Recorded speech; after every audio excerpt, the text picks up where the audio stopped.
La Facultad de Ciencias Políticas y Sociales presenta En su propia voz, el debate de nuestro tiempo. Un programa de análisis y reflexión de la agenda política y mediática de México y el mundo. Con Marta Gloria Morales Garza, Efraín Mendoza Zaragoza, Marcela Ávila Egleton y Antonio Flores González. Comenzamos. Muy buenos días, bienvenidos al debate de nuestro tiempo. Gracias por acompañarnos en nuestra emisión correspondiente al martes 4 de noviembre de 2025. Les saluda Efraín Mendoza y agradecemos a usted que nos ve a través del canal de la televisora universitaria y a quien nos escucha, a usted que nos escucha, a través de Radio Universidad 89.5 de frecuencia modulada. Estamos aquí en los estudios de TV UAC, en el Cerro de las Campanas. Y me da mucho gusto recibir esta mañana a la maestra Alejandra Martínez Galán. Alejandra. Muy buenos días, Efraín. Buenos días a ti y a todo tu auditorio. Pues muchas gracias por haberme invitado. Muchas gracias. Psicóloga clínica. Correcto. Décadas de activismo. No digas cuántas décadas, pero sí. De activismo en el tema, la Asociación Queretana, ¿sí?, de Educación para las Sexualidades Humanas, ¿sí? Así es. Seguiste esa ruta que abrió Liz Contreras en los años 80 y en un terreno no siempre favorable, a veces hostil a estas temáticas. Entonces, bueno, no solo ese mérito, sino, bueno, la acumulación de conocimientos y de experiencia en esto que te ha llevado pues a ser una experta en temáticas que tienen que ver con violencia de género, derecho a decidir, disidencias sexogenéricas, salud reproductiva. Y bueno, este día nos interesa abordar una temática que cobra actualidad, uno, por lo que hemos visto en los últimos días y lo que presenciamos el viernes pasado en la legislatura del Estado en relación con una discusión que parece una pesadilla para la derecha local, que es el tema de la despenalización del aborto. ¿Sí? Sí, y pareciera una pesadilla, de verdad. Para ellos, ¿verdad? Sí. Algo les bulle. Y bueno, y lo otro es un foro que la Universidad Autónoma de Querétaro, por tu conducto, pues están empujando para el próximo lunes, 10 de noviembre. Y me gustaría formularte una pregunta que le da título a la conferencia con la que abre este foro, ¿sí? Y que dice textualmente, ¿por qué es importante tener en Querétaro una ley de identidad trans y no binarias? ¿De qué hablamos exactamente, Alejandra? ¿De qué hablamos y cómo se traduce esto para el público amplio en términos de los derechos que esto estaría protegiendo? Pues bueno, pues nuevamente gracias, Efra, por haberme invitado. Fíjate que fue muy coyuntural, ¿no? En realidad creo que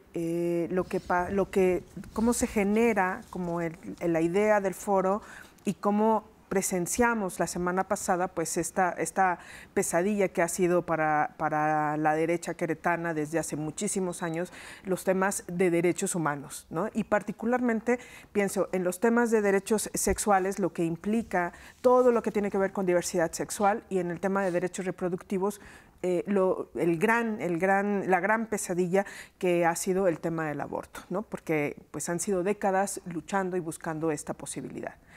En agosto en agosto se lleva a cabo una sesión por parte de la Comisión de Administración y Procuración de Justicia. Les voy a contar cuál es el contexto. En esta sesión de comisión hay una serie de planteamientos por parte de Enrique Correa, por parte de Guillermo Vega y de algunos integrantes de las colectivas, de la comunidad LGBT. Y en ese foro se plantearon se virtieron unos argumentos bastante preocupantes. Argumentos que se supondría que están muy rebasados en cuanto a por qué más bien no tendría que aprobarse una ley de identidad, porque es peligroso aprobarse una ley de identidad. Entonces, frente a ello, hicimos una solicitud como académicos, académicas, hicimos una solicitud a Guillermo Vega como presidente de la comisión para que nos escuchara. Y coordinador de la fracción del PAN. Correcto, para que nos escuchara y le pudiéramos decir, oye, mire, todos estos argumentos que tú dijiste, los podemos desmontar uno por uno los podemos ir desmontando desde lo que se ha construido en la academia, desde las investigaciones, desde las reflexiones, desde la teorización que se ha brindado. Los colectivos LGBT, los colectivos trans y NB han llevado su lucha. Dijimos, este es nuestro granito de arena que podemos colocar como parte de la academia. Hicimos esta solicitud, más de 30 personas firmamos esta solicitud para Guillermo Vega y pues nunca nos contestó, ¿no? Yo le llamé 1000 veces a la legislatura y nunca nos contestó. Entonces dijimos, bueno, si creyó que ahí había quedado, pues no es cierto, ¿no? O sea, si bien no nos están invitando a la legislatura, no quiere escucharnos, pues bueno, nosotros vamos a abrir un foro para que nos escuche. Y todos esos argumentos poder refutarlos, porque hay forma de refutar cada uno de estos argumentos que han planteado. Entonces, de ahí surge la idea del foro, de poder plantear una posibilidad de diálogo con la legislatura, que obviamente después de la semana pasada decimos, híjoles, qué complicado está el escenario, pero esa fue la idea. Cosa que vuelve más pertinente este foro. Sí, creo que pone sobre la mesa que no solamente es el tema del aborto, sino tiene que ver con la posibilidad de avanzar en los derechos humanos de las poblaciones que históricamente han sido vulneradas, que han sido violentados en sus derechos, como en este caso las mujeres y personas gestantes, en este caso las personas trans, no binarias, y por eso se vuelve tan pertinente la pregunta, ¿por qué necesitamos una ley de identidad? Hay un rezago histórico que tenemos en Querétaro. No es la primera vez, como para que tu público seguramente lo sabe, pero no es la primera vez que el PAN se resiste a avanzar en los temas de derechos humanos.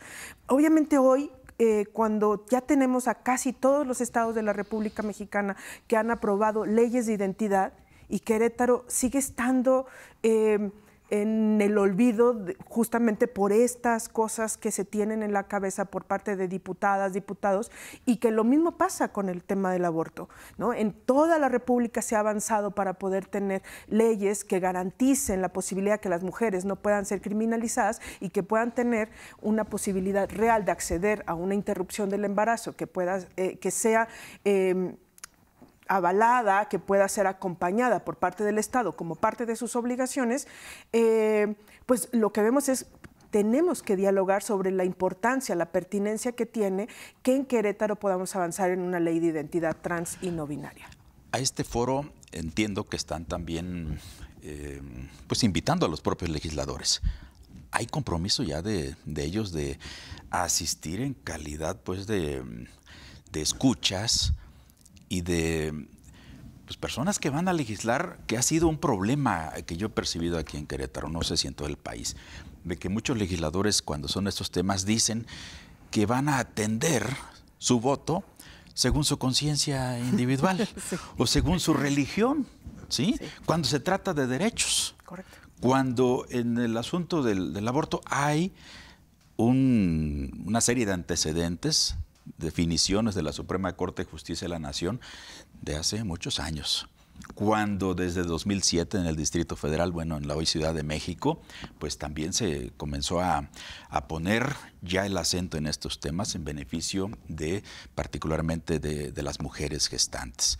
Entonces, ¿sí estarán presentes o van a poner, dicen, oídos sordos? Efectivamente, la semana pasada, bueno, desde hace más semanas ya les habíamos invitado, ¿no? Porque tiene semanas que hemos estado gestando este foro. Yo tuve algunas reuniones con diputadas, con diputados y desde entonces les fuimos avisando de que íbamos a llevar a cabo este foro. La semana pasada directamente fuimos a invitarles y hasta el momento no tenemos respuesta de ninguno.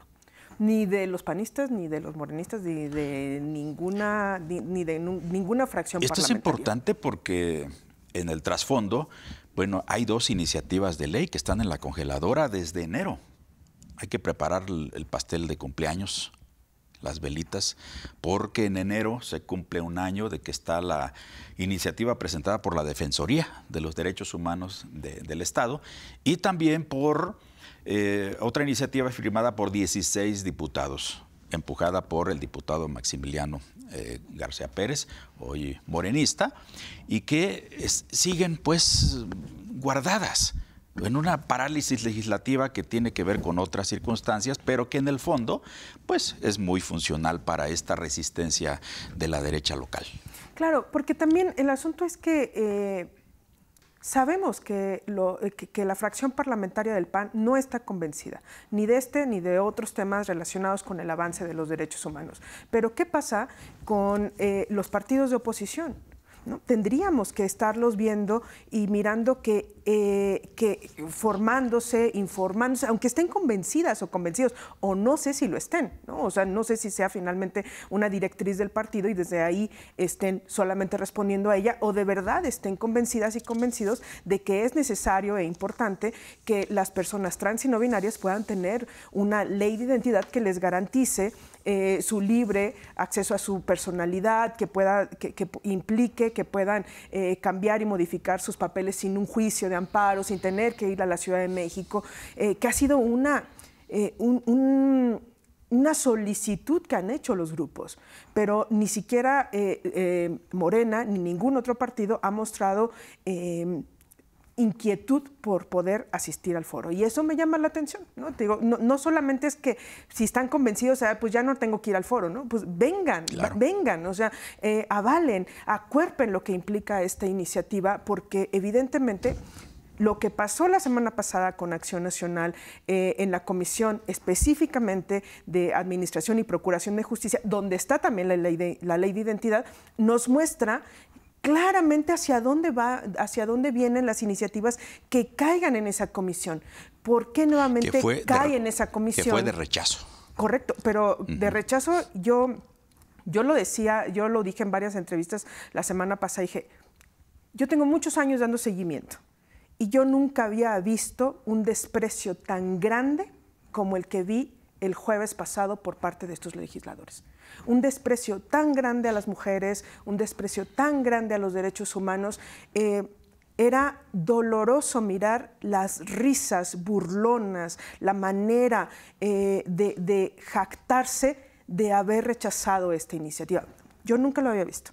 Y de verdad que tengo muchos años dando seguimiento, ¿no? Entonces, me parece que en dónde está también la fracción parlamentaria de Morena para decir, oigan, ¿cómo avalamos estas leyes, ¿no? De entrada, ¿cómo se permitió que una ley de estas naturaleza, que tiene que ver con reformas a Código Civil, se haya ido a esta comisión cuando se sabía que no se iba a dictaminar? Entonces, también implica, comprométanse, compañeras y compañeros de Morena, comprométanse también a arropar lo que estas reformas, estas propuestas de reformas, porque si fuera por el PAN, esto no va a avanzar nunca. Y vamos a seguir estando en la antesala de los últimos derechos que vamos a tener que avanzar, porque finalmente, como ha sido posible en otros momentos, es cuando en otras instancias pues les arreglan la plana a las legislaturas. Y lo sabemos como pasó con matrimonio igualitario en otro momento, que por el miedo a que justamente la Suprema Corte pudiera omitir una orden de desacato a la legislatura por no estar avanzando en la legislación, finalmente aprueban, pero no porque haya una voluntad real de avanzar en temas de derechos humanos. Que, por cierto, dicho sea de paso, se publica en los periódicos locales y no en la sombra de Arteaga.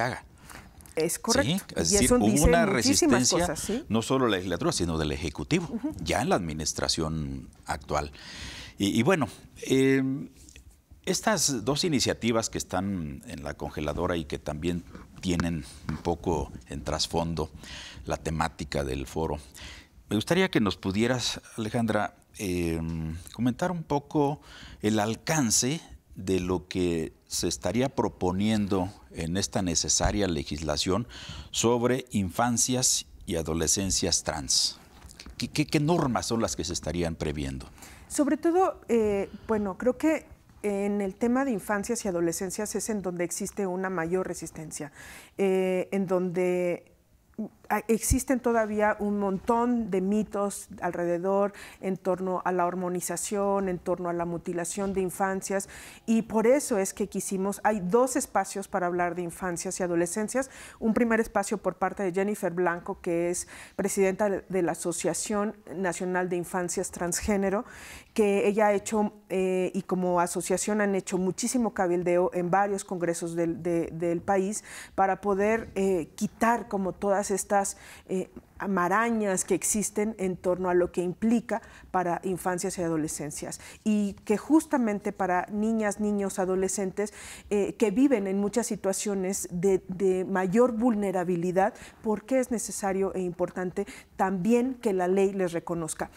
Las 2 propuestas de reforma, pero más una que otra, la de Arturo Maximiliano, es mucho más protectora de las niñeces y las adolescencias. Entonces, ojalá no fuese algo que, si en algún momento avanza, no fuese algo que se tuviese que quitar justamente por todos los prejuicios que existen al hablar de infancias y adolescencias. Traducido para el público común, esta ley de vamos a tener una suerte como la que se espera, ¿en qué se traduciría? ¿Cuál sería el derecho concreto que tendrían adolescentes e infantes trans?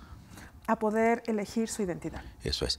Y que pudiesen estar acompañados, por ejemplo, de las instancias de protección a las niñeces y las infancias en Querétaro, ¿no? A las infancias y adolescencias en Querétaro, como la Procuraduría de Protección a las Infancias y Adolescencias que existen en el Estado. ¿De qué edades estamos hablando aquí? Estamos hablando pues de menores de 18 años. Menores de todo de 18 lo que años. implica menores de 18 años. Y esto es importante por ser una cuestión pues muy sensible, ¿sí? Pero que es una cuestión que habría que traer al terreno del derecho. ¿Por qué? Porque hay antecedentes, por ejemplo, en 2009, estamos hablando de cuántos años, ¿sí? Cuando la Suprema Corte emitió una tesis específica donde habla de la preeminencia de lo psicosocial sobre lo morfológico y físico, porque eso es lo que se alega. La biología está por encima de cualquier otra consideración. La Corte establece con una serie de consideraciones. Y segundo, relativo a la reasignación sexual, como una decisión que forma parte del derecho al libre desarrollo de la personalidad. Son 2 aspectos que no se trata aquí de, y lo ha dicho la misma Corte, no se trata aquí de fomentar eso. Se trata de reconocer el derecho para quien quiera hacer uso de él. Este punto, Alejandra, me parece que también está relacionado con otra cuestión de fondo que tiene que ver con el reconocimiento de identidad no binaria. ¿Cuál es el alcance de lo que se estaría planteando, vamos, en esta necesaria legislación? Pues justo desde hace algunos años, si lo podemos recordar, con el magistrado Osiel Baena, que fue asesinada el año pasado. Aguascalientes. En Aguascalientes.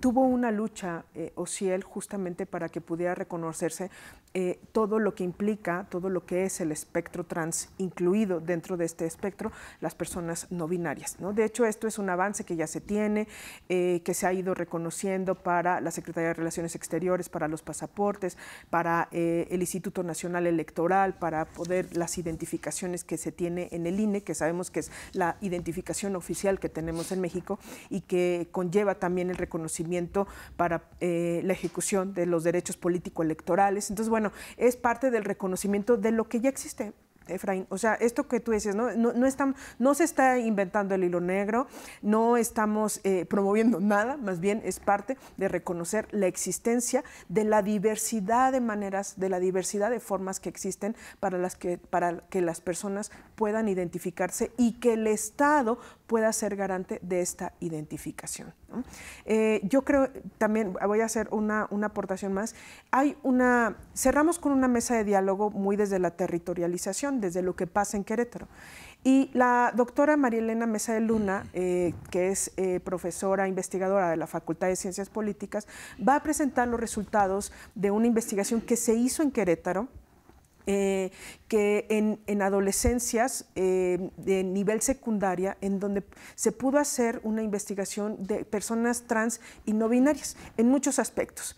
¿Qué pasa con el cutting? ¿Qué pasa con la ideación suicida? ¿Qué pasa con la tristeza profunda? ¿Qué pasa con sus relaciones y sus vínculos familiares?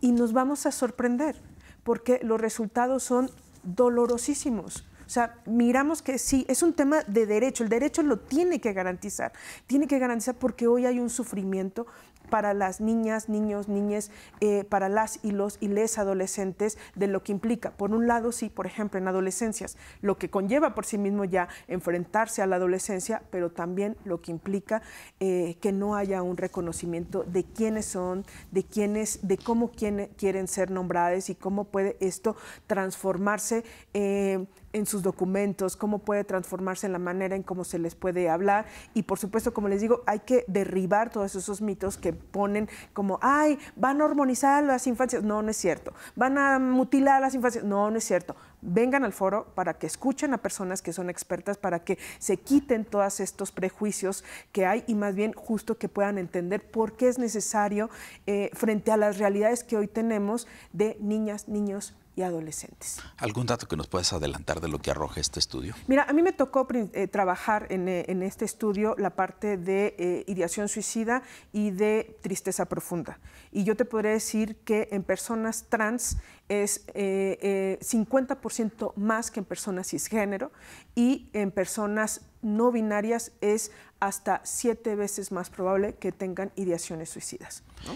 Entonces, eso, cuando lo vemos decimos, híjoles, está pasando, está ocurriendo. Niñas, niños, este es un proyecto a nivel estatal, que tuvo un alcance a nivel estatal y que fue tanta la representación de adolescencias trans y no binarias que se está haciendo un estudio particular de toda esta muestra estatal que se tuvo, que tiene representación estatal.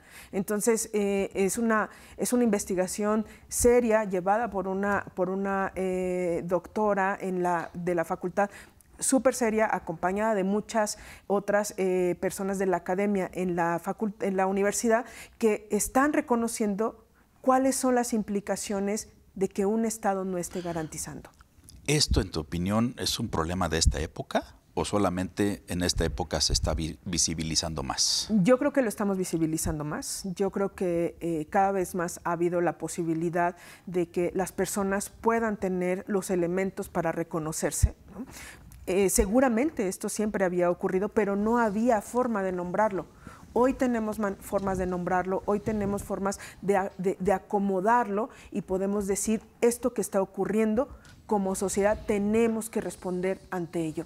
Psicólogas, psicólogos, médicas, médicos y legisladoras y legisladores. O sea, profesoras, profesores, papás y mamás, todas y todos tenemos que estar como muy atentos, atentas a lo que está ocurriendo, porque es la realidad, ¿no? Lo único que estamos diciendo, esta es la realidad, ¿cómo respondemos desde el ámbito que nos compete a esas realidades? Sin embargo, es importante un primer como saque, ¿no? Que es de las y los diputados, que posibiliten un reconocimiento de la identidad de estas personas. Muchas gracias, Alejandra. Para cerrar, te pediríamos, danos a nuestra audiencia los datos relativos a este foro, esta discusión. Veo que hay académicas de la Universidad Nacional, de otras instituciones, de organismos, colectivas y demás, que hay que interesar al público. ¿Cuándo, a qué horas, cómo y lo más significativo? Bien, el foro universitario por la Ley de Identidades Trans y No Binarias se va a llevar a cabo el próximo 10 de noviembre. Lunes próximo. Lunes de la siguiente semana, con un horario de 10 de la mañana a 3 de la tarde. Vamos a tener a Siobhan McManus, que viene de la Universidad Nacional Autónoma de México, hablando de por qué es importante tener una ley de identidad. Vamos a tener a Jennifer Blanco, de la Asociación Nacional de Infancias Trans, para hablar de por qué las niñas y niños tienen que tener, también ser consideradas y considerados en la ley.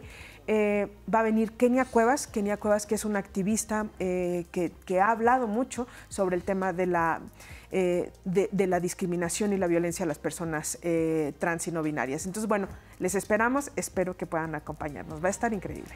Y por supuesto, es para todo público. No van a cobrar, no, es entrada libre. El tema es fundamental para poder aprovechar esta oportunidad de discusión. Muchas gracias, Alejandra Martínez Galán, por tu presencia y desde luego, ojalá y esto siga progresivamente avanzando. Muchas gracias a usted. Nos vemos el próximo martes. La Facultad de Ciencias Políticas y Sociales presentó En su propia voz, el debate de nuestro tiempo. Un programa de análisis y reflexión de la agenda política y mediática de México y el mundo. Con Marta Gloria Morales Garza, Efraín Mendoza Zaragoza, Marcela Ávila Egleton y Antonio Flores González. Gracias por acompañarnos.